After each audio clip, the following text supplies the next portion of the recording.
नमस्कार, मी पूजा पवार माझ्या मराठी ब्लॉग चॅनलवर आपलं स्वागत करत आहे।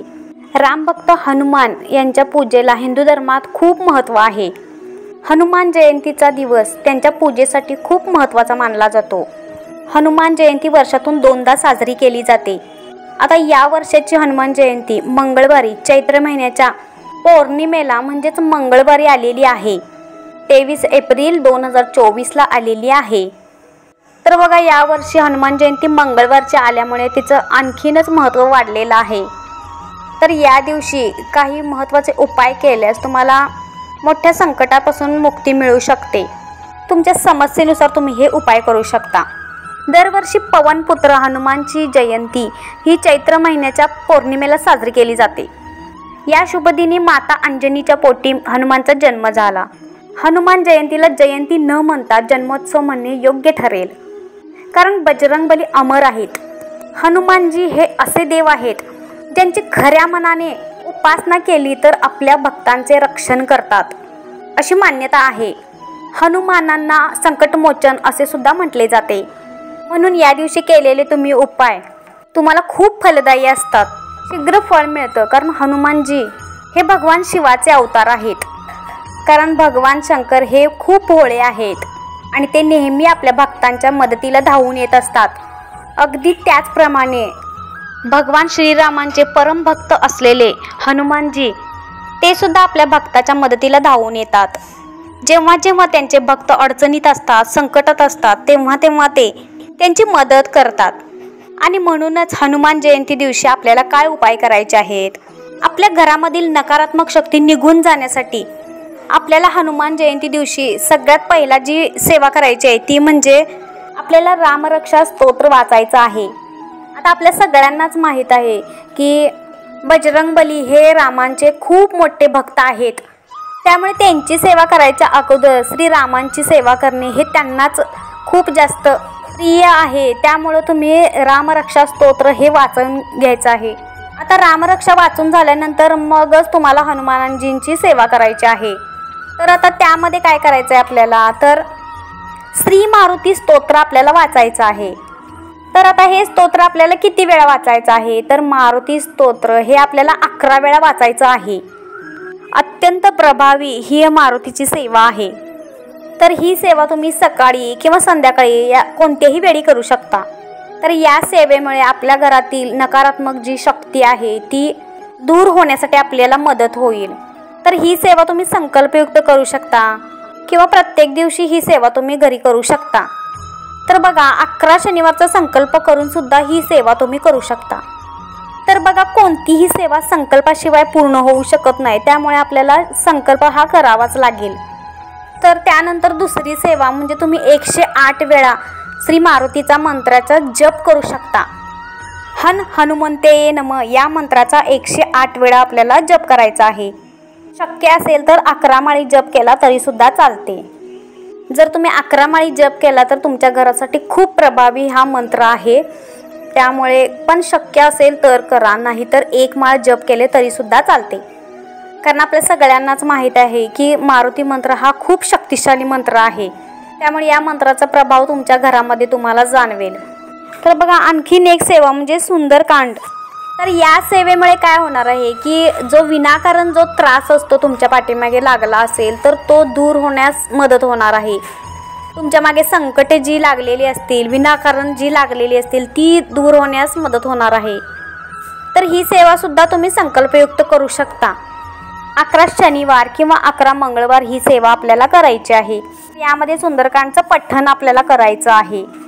आता या पुढचा उपाय म्हणजे आपल्याला जर इच्छित कार्य करायचं असेल, म्हणजेच आपली कोणती तरी इच्छा असेल आणि ती पूर्ण व्हावी असं आपल्याला वाटत असेल तर पुढची सेवा करायची आहे। त्या दिवशी आपल्याला काय करायचं आहे, एक नारळ घ्यायचा आहे आणि आपल्या घराच्या शेजारी आसपास मारुतीचं मंदिर कुठं असेल तिथं आपल्याला तो घेऊन जायचा आहे। आणि तिथं गेल्यानंतर आपली जी काही इच्छा आहे ती हनुमानांना सांगायची आहे आणि तो नारळ त्यांच्या पायावरती अर्पण करायचा आहे आपल्याला। तो नारळ अर्पण करायच्या अगोदर त्याच्यावरती तुम्ही शेंदूर लावू शकता किंवा जय श्रीराम असं लिहू शकता किंवा फक्त हळदी कुंकू वाहून त्याच्यावरती एक फूल घालू शकता। पण हे नारळ अर्पण करताना आपलं जे इच्छित कार्य आहे, आपण जी काही इच्छा मनात धरली होती ते बोलत बोलत हा नारळ त्यांच्या चरणावरती अर्पण करायचा आहे आपल्याला. तर लक्षात ठेवा, हा नारळ आपल्याला फोडायचा नाही, तिथंच अर्पण करायचा आहे. त्याच्यानंतर तुम्ही हनुमानांना 11 प्रदक्षिणा सुद्धा घालू शकता आणि त्याच्यानंतर मग घरी यायचं आहे आणि तुमची बघा जी काही इच्छा असेल ती लवकरात लवकर पूर्ण होणार आहे. आता त्याच्यानंतर बघा आपल्याला उपाय करायचा आहे तो शेंदुराचा. तर काय करायचं आहे, हे शेंदूर आहे ते घेऊन आपल्याला हनुमानजींच्या मंदिरात जायचं आहे आणि तो तिथं अर्पण करायचा आहे. अर्पण करून झाल्यानंतर त्यांच्या चरणाजवळचं जे काही थोडंसं शेंदूर असेल ते आपल्याला घरी घेऊन यायचं आहे. आता बघा आपल्या घरात जर लहान मुलं असतील, झोप लागत नसेल, त्यांना किरकिर फिरत असतील किंवा मग झोपेतून उठून चिरकत असतील किंवा घरात एखादी व्यक्ती आजारी असेल, डिप्रेशनमध्ये असेल, त्या व्यक्तीला हे शेंदूर 21 दिवस तुम्हाला लावायचं आहे. कारण हे शेंदूर तुम्ही हनुमानजींच्या चरणाजवळचं आणलेलं असतं, त्यामुळे हे खूप प्रभावी आहे. तर पूर्ण 21 दिवस ही सेवा तुम्ही केलात तर तुमच्या घरातील मुलांची चिडचिड, किटकिट, झोप न लागणे हे सुद्धा कमी होणार आहे आणि आजारी माणसे सुद्धा बरी होणार आहेत. आणि त्याचबरोबर कोणी डिप्रेशनमध्ये असेल ते सुद्धा बाहेर पडण्यास खूप मदत होणार आहे या शेंदुराची. तर बघा काही घरातनी असं होतं की नवरा बायकोंमध्ये खूप वाद होतात, कलह होतात, कटकटी असतात, सतत भांडणं होत असतात. तर अशा वेळी काय करायचं आहे, एक विड्याचं पान घ्यायचं आहे आणि यावरती 2 लवंगा ठेवायच्या आहेत, पण त्या तुटलेल्या फुटलेल्या नसाव्या, अखंड असाव्या, फुलं असलेल्या. आणि आता हे पान जे आहे ते घेऊन तुम्हाला हनुमानजींच्या मंदिरात जायचं आहे, त्यांच्या चरणाजवळ हे अर्पण करायचं आहे. आणि त्याच्यानंतर तिथेच खाली बसून तुम्हाला हनुमान चालीसा वाचायची आहे. हनुमान चालीसा पूर्ण वाचून झाल्यानंतर हनुमानजींना तुम्हाला 11 प्रदक्षिणा घालायची आहेत आणि मग घरी यायचं आहे. हनुमान जयंती दिवशी जर हा उपाय तुम्ही केला तर पती पत्नीमधील वाद बऱ्याच प्रकारे कमी झालेले तुम्हाला आढळून येतील. तर बघा घरामध्ये नकारात्मक शक्ती असेल तर अशा वेळी घरात वाद विवाद लागणे हे साहजिकच आहे. कलह वगैरे होतच असतात, पण त्याचं कारण नेमकं काय आहे हे आपल्याला माहीत नसतं. त्यामुळे तुम्ही हा उपाय हनुमान जयंतीला करा. सुतक किंवा पिरियड वगैरे असतील तर तुम्हाला यापैकी कोणताही उपाय चालणार नाही. तर बघा त्याच्यानंतर पिंपळाच्या पानाचा आपल्याला उपयोग करायचा आहे.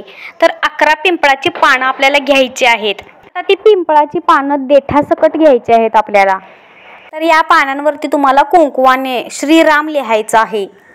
कुंकू आपल्या घरातलंच घ्यायचं आहे, ते थोडंसं ओलं करायचं आहे आणि करंगळी साईडचं जे बोट असतं ज्यांना आपण देवांना हळदी कुंकू लावतो त्याच बोटाने आपल्याला श्रीराम लिहायचं आहे त्या एक पानावरती. तुमच्या मनामधील इच्छा बोलत बोलत तुम्हाला ही सेवा करायची आहे.